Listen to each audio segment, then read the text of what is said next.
Hello दोस्तों। भारतीय राज्य व्यवस्था में हम भारतीय संविधान से शुरू किया था हमने। भारतीय संविधान में हम भारत की संविधान के बारे में हम देख रहे थे कि उसकी ऐतिहासिक पृष्ठभूमि क्या रही है। ऐतिहासिक पृष्ठभूमि में हमने देखा था ब्रिटिश शासन को। ब्रिटिश शासन में हमने देखा था कंपनी के शासन और सम्राट के शासन को। कंपनी के शासन से हमने शुरू किया था। कंपनी के शासन में हमने 1773 का रेगुलेटिंग एक्ट हम देख चुके थे और इसकी कमी को पूरा करने के लिए मैंने बताया था कि एक संशोधन अधिनियम लाया गया 1781 में और इसी संशोधन अधिनियम को जो है बंदोबस्त कानून कहा जाता है। बंदोबस्त कानून कहा जाता है और इसकी क्या विशेषताएं रही है वो हम देखते हैं।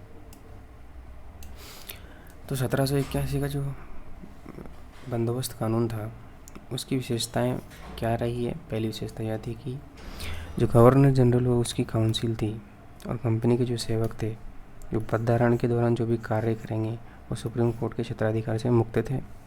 दूसरी जो विशेषता ये थी कि जो राजस्व से संबंधित जितने भी मामले हैं वो भी सुप्रीम कोर्ट के क्षेत्राधिकार से मुक्त रहेंगे।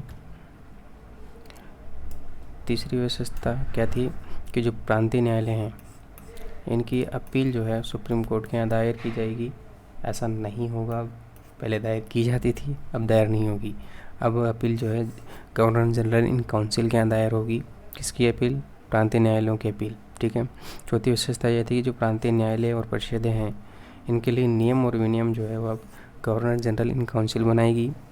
पांचवी विशेषता यह थी कि सुप्रीम कोर्ट का जो गठन किया गया था 1774 में, तो सुप्रीम कोर्ट के अंतर्गत कलकत्ता के सभी निवासियों को लाया गया और हिंदुओं के निजी कानून के हिसाब से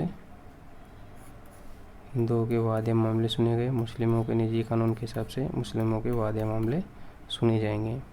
तो ये व्यवस्था थी 1781 के बंदोबस्त कानून की।